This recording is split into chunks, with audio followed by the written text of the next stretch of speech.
20-year-old Helena Marschall is one of Germany's most prominent youth climate activists. I see it as our responsibility to keep hope alive for as long as possible and to keep action alive as long as possible. She leads the fight for climate justice with her youth-led movement. Our job as movements to not give up before it's utterly too late. With guidance from filmmaker Anya Barron, Helena documents how she and fellow activists demand a livable future while encouraging us to recognize our own power. We are in this fight, heart and soul, because we need to keep on fighting if we want a livable future on this planet. Because another world is possible.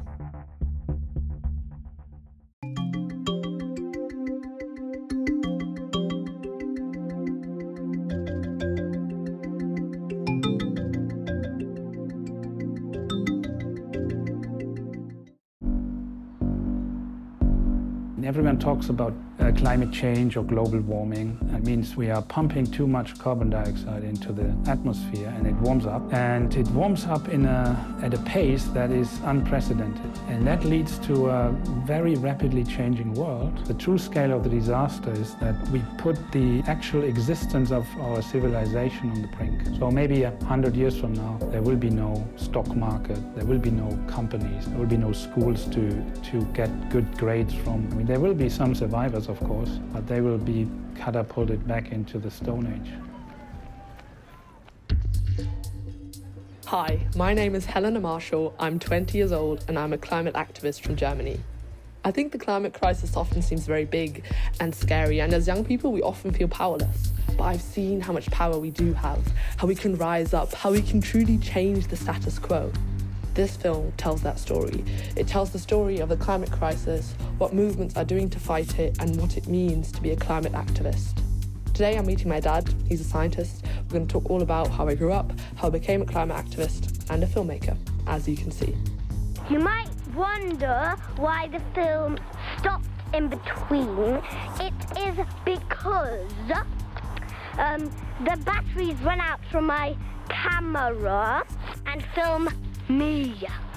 Helena was born as a very outgoing, active, social person who was very interested in the world around her. Then she started to realize that there's some really big problem with the world, problem of climate change, and started thinking about what she could do. And then when Greta Thunberg started her activism, Helena was among the first protesters. And it's the same thing now today, you know. She talks to leading politicians. She's not afraid of speaking out to these people. Hallo, ich bin Helena Marschall. Ich bin 17 Jahre alt und spreche für Fridays for Future. Nie war der Grad der ökologischen Zerstörung global so existenziell. I was born in Germany, but I actually grew up in both Europe and in the United States because my parents are both scientists and they worked at different universities, and living on different continents has really shaped my view of the world. My parents always gave me this sense that I could become anything I wanted to, and they've been really supportive of my activism, thankfully. Even though I'm now officially a student of economics at university, I spend most of my time on the fight for climate justice. Oh, this is the beach near us. That's what most people never see. It's Cape Cod in winter. And you have snow right up to the waterline. Like while we're living there, there was, stronger hurricanes, extreme storms, like power outages, and these really, really cold winters that broke a bunch of records. And that made it very, very concrete what the climate crisis looks like. So what Helena's activism taught me is you can actually make a change in the world if you put some action into place, you take the protest to the streets. It actually matters to see that starting from 2018, 2019, the topic of climate crisis has climbed to the top of all newspaper and television reports, and it's in people's minds. I mean, that's very clearly because of not just Helena, but the Fridays for Future movement that had brought this change about. I like to think I almost have two families, the one I grew up in, and then my family of Fridays for Future activists who inspire me so much. In 2018, when our movement started, it was just Greta Thunberg striking school in Stockholm, Sweden. But soon, people all over the world began to follow her example and strike school to take to the streets and fight for climate justice. I became connected with young people all over Germany, and we decided to do the same thing.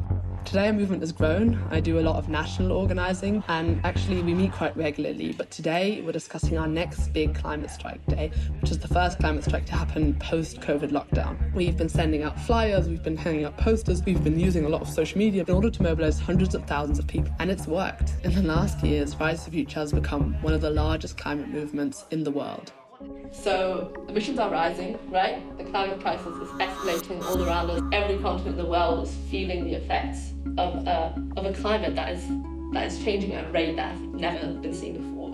And we need to stop that. And the way we stop that is by changing the very systems that we are moving in, like by large systemic level change. So what we do as a movement, we create a political and a social environment that forces our leaders to act. It's so clear what needs to happen, right? We need to reduce emissions by 2035. They need to be at zero. We can't be emitting anymore.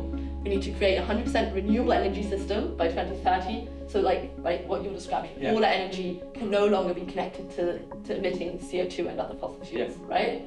We need to stop all subsidies on these fossil fuels. We need to exit coal by 2030 at the very, very latest, right? That's the limit. But at the same time, we as Germany have such a unique responsibility. We are the largest brown coal producer in the world per person, and we are the 4th highest historical emitter in the world. No one really took care of the climate crisis, and I think that is the moment when Fridays for Future kind of was born. Our climate strikes are some of the biggest demonstrations, single-day demonstrations, since the fall of the Berlin Wall. How did this happen? And I think that's part of the story. Germans aim to topple an undemocratic system because a lot of people went to the streets, and this self-consciousness that if enough people go to the streets, you can change the political system fundamentally. I think that also fuels us in a way. And I think we all can just do this because it's from our deepest heart to realize how many people we can mobilize if we want to. Yeah, but I think social media is so crucial right now, because especially within the last days right now, getting people actually to commit to doing something, to going on the street on Friday via social media, via our channels, and just getting the content out there, I think is really important, because without that, nobody's going to come. Join the global climate strike in Germany on the 24th of September.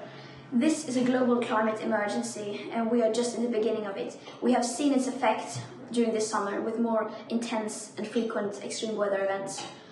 And in order to stop this from getting worse, we need to mobilize and we need to go out on the streets, because we know that the changes will not come from the politicians, it will not come from negotiations, it will come from people on the streets demanding climate action. So please join the movement. We really try and keep pressure up on our government any way that we can. When my friend Linus was only 17, he actually took the German government to court over its climate policies, together with other activists, and they won. Essentially, the reason why we sued the government was that they had passed a climate law that was completely insufficient. As young people, we've got the right to protect ourselves, we've got the right not to die and not to be harmed. What the court actually said is that the German government had to move their numbers up, and that was a real success for us. And I think the reason why this decision was possible is that we, as young people, started protesting and making clear that this is really fundamental to us. This is setting a precedent for what is happening with climate lawsuits around the world. And what we can see now, hopefully, is that other courts around the world can do the same.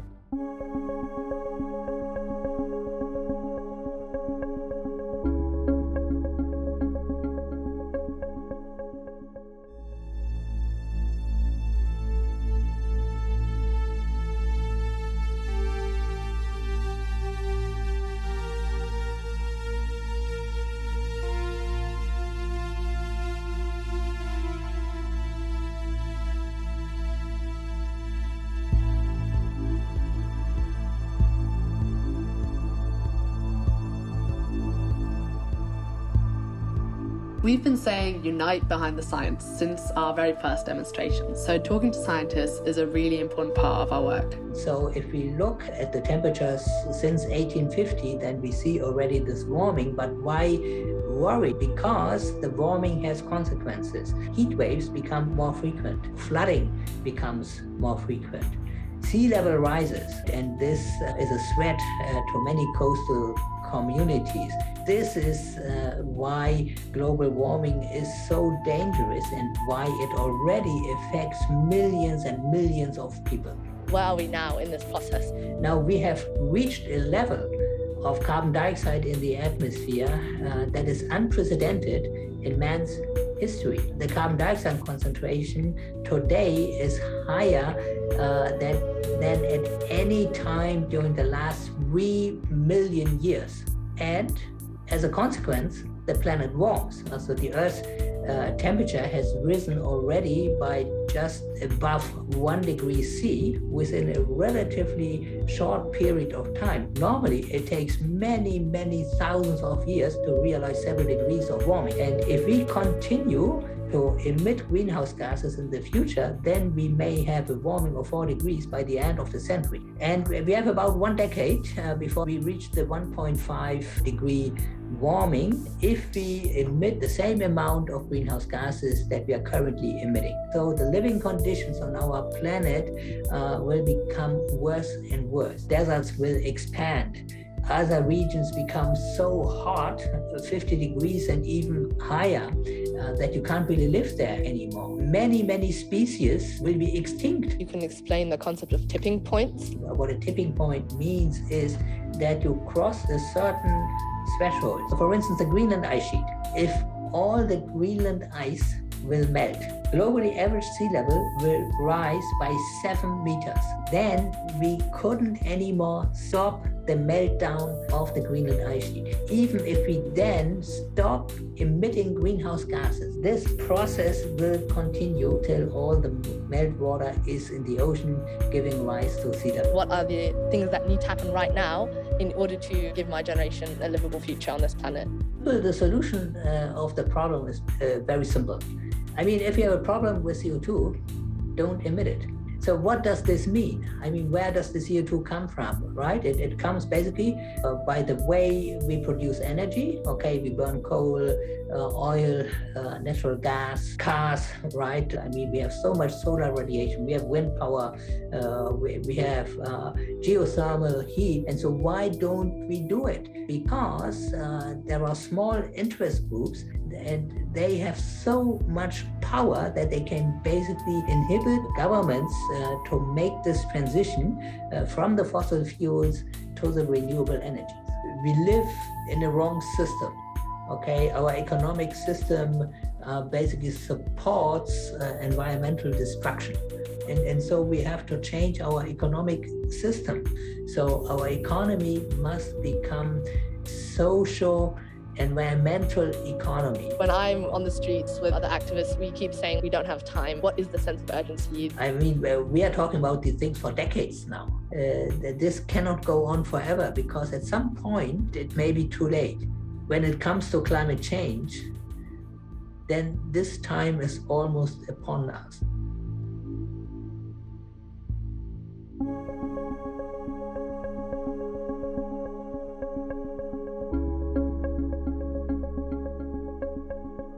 Today we're going to Lützerath, a town in western Germany, right at the edge of one of the largest carbon sources in Europe, the open-pit coal mine Garzweiler 2. Because of this, Lützerath has become an epicenter in our fight for climate justice.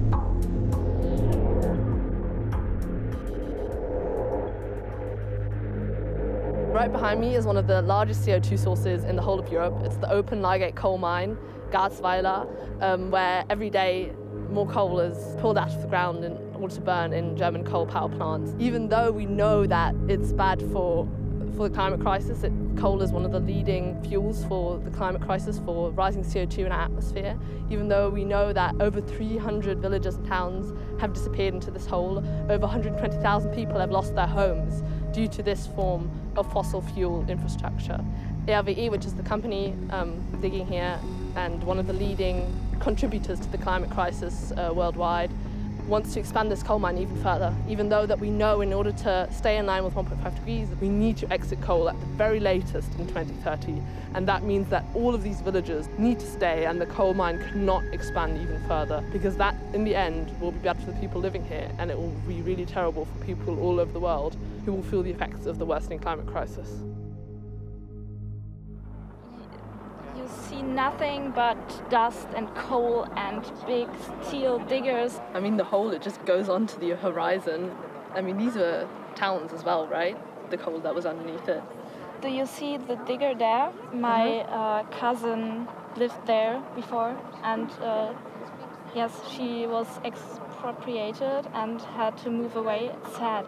And I think for me, the terrible thing is that we don't need to do this anymore, right? Because we have renewable energy, and we know, like, studies show that we don't need to dig up any more coal in order to, like, transition and meet the energy demand.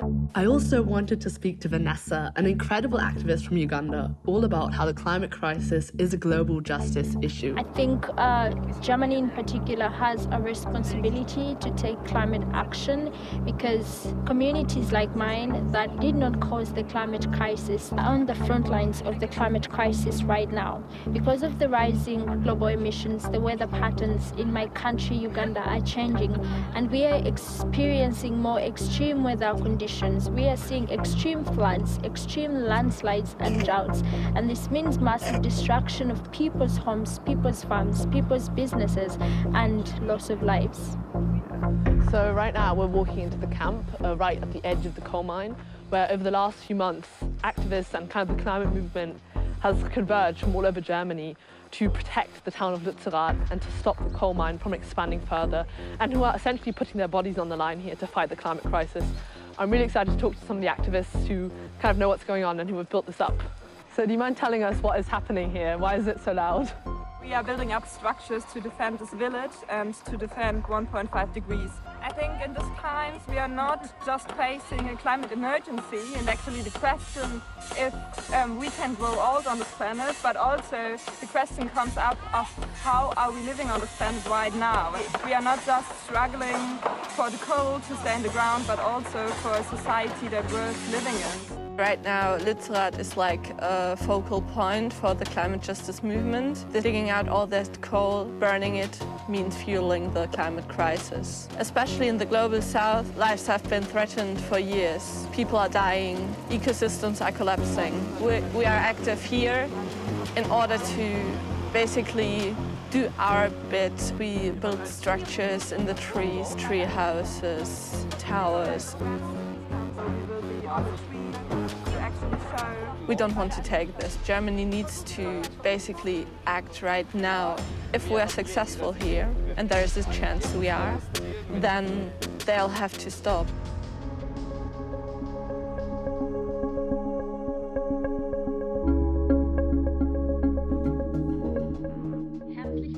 The climate crisis is a global issue, so it's so important that we stay connected with activists all over the world. Today's Zoom session is going to be a conversation between Fridays for Future Germany and the Sunrise Movement from the United States. The climate crisis is happening on such a large scope, so we are mostly focused on exerting public pressure on governments, and that's on every kind of level. You hear a lot about climate, tipping points in climate systems, and they are very much there and they are very scary.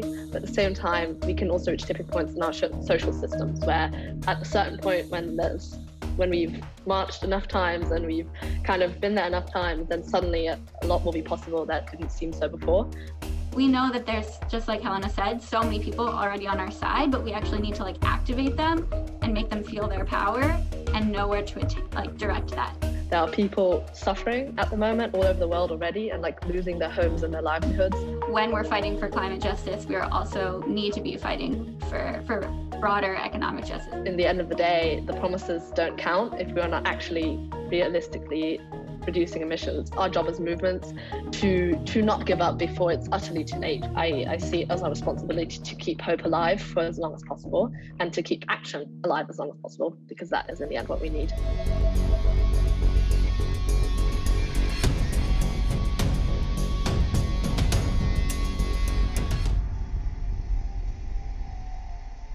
Es ist soweit, es ist Freitag, es ist der globale Klimastreik. Es haben sich trotz der harten Zeiten, trotz den ganzen Krisen Leute organisiert und es wird große Joiners, kommt dazu. This is our first big post-COVID lockdown strike. Our strikes in Germany have become some of the largest in the world. We are in this fight, heart and soul. Liebe Kinder und Jugendliche, was wir heute tun, entscheidet, was morgen kommt. Lasst uns zusammen jeden Moment zählen!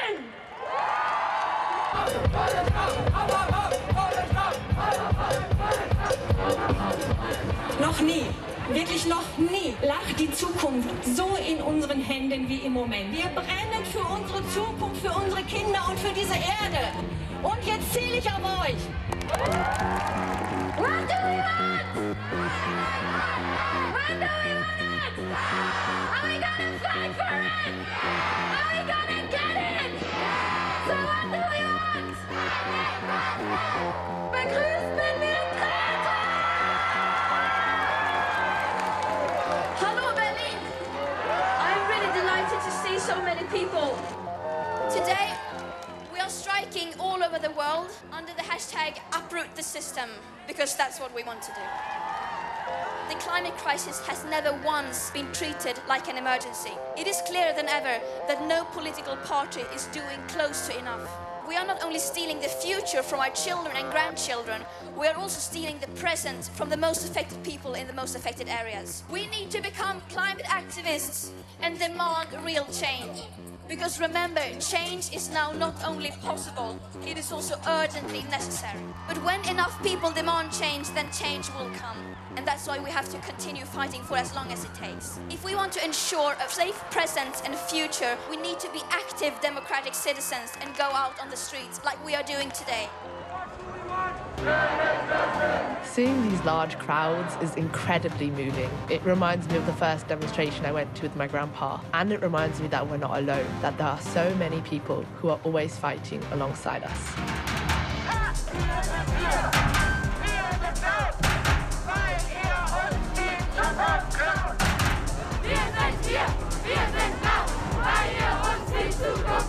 It's important to remember that every large societal shift, from civil rights to women's rights to vote to LGBTQ rights, has been fought for by regular people who take to the streets, stand up for what they believe in, and demand change.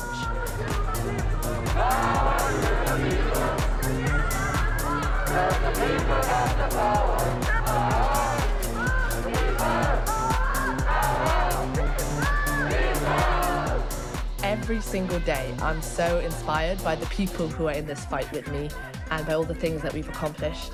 And I really hope that by sharing this story, I can inspire other young people to recognize their own power and to join us. Because we need to keep on fighting if we want a livable future on this planet. Because another world is possible.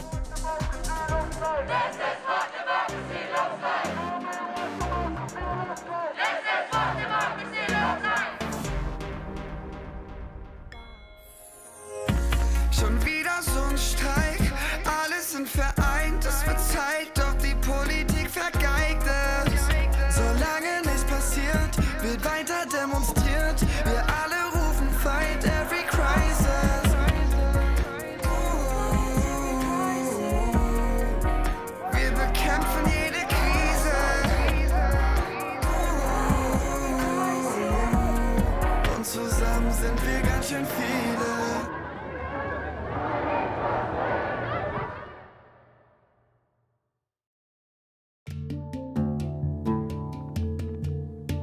I'm in Egypt at the 27th UN Climate Summit with a group of Fridays for Future activists. It's the most important forum where leaders of all the countries, as well as civil society and scientists, come together to work on solutions for the climate crisis. This year's outcome was mixed. A landmark deal on loss and damage was reached, which is incredible. It means that the richest countries are going to give money to the most vulnerable countries to help them pay for climate disasters. But the underlying issue, which is rising emissions, was not addressed. And that's even though we're in the midst of the make or break decades, where global emissions actually need to be cut in half within the next 10 years. In the end, UN Secretary Antonio Guterres summed it up best. He said, "A window of opportunity remains open, but only a narrow shaft of light remains when it comes to climate action." I've spent the last 2 weeks here in Egypt at the UN Climate Summit. I've seen lots of world leaders make lots of empty promises. There are hundreds of fossil fuel lobbyists here trying to make dirty deals. And I've met people who are suffering right now daily from the climate crisis, from droughts and floods and storms. And I've seen us, I've seen civil society, I've seen young people, I've met them from all over the world who are fighting as hard as they can. And what's become clear is this: the climate crisis will not be ended because world leaders decide to end it. Climate crisis will be ended by us fighting as hard as we can, by us fighting for our lives everywhere, all the time, and taking to the streets. We have a really small window of time left open, so the deciding question is this: what are you going to do in that window of time?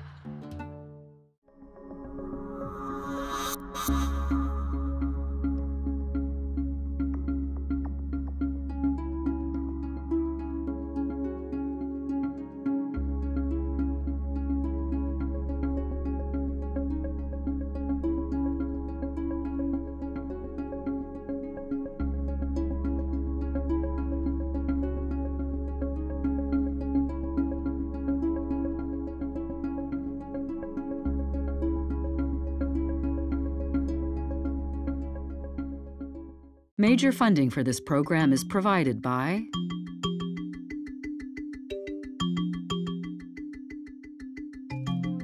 additional funding by